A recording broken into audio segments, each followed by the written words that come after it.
Alex Deck, joined by Bobby Warshaw of MLSsoccer.com, MLS expert, former player. You have experience playing at the Combine. With that in mind, looking at this year's, what do you think of the talent level? Yeah, so it's a bit of a double side of the coin. On one side, the top-end talent isn't there. A lot of the players that used to be the best players in the Combine are now already professionals through more players going to Europe, more players turning homegrown. But on the flip side of that, I would say the level of play at the Combine is way higher than it was a few years ago, largely because the facilities are better, this field is better than it has been at the Combine in the past, but also just the way these young domestic players play, keeping the ball on the ground, trying to play soccer. I don't think anybody that's watched this year compared to past years wouldn't say that just the games are better soccer. So there's still a few days left before the Super Draft on Friday. What should fans keep an eye out for this week?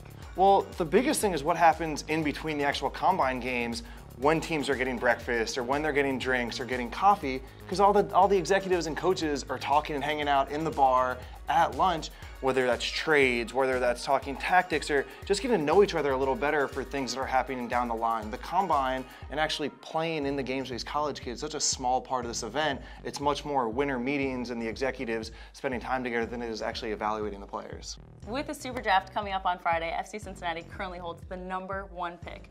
In your opinion, who should they take and why?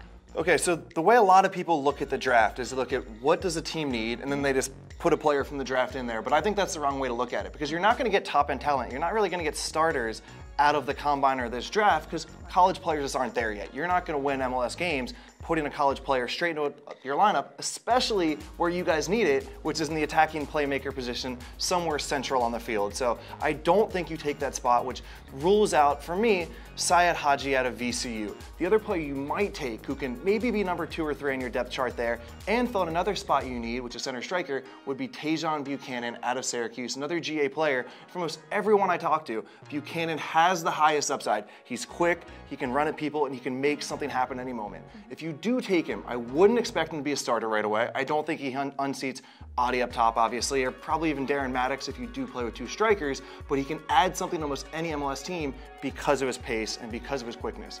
The other thing I'll add, I would make a bet that you guys take a goalkeeper somewhere. You only have 2 on your roster. You've got a goalkeeper out of college. He's a low charge on your salary cap, so I do expect you to take a goalkeeper and keep him on your roster with your number 3 goalkeeper spot.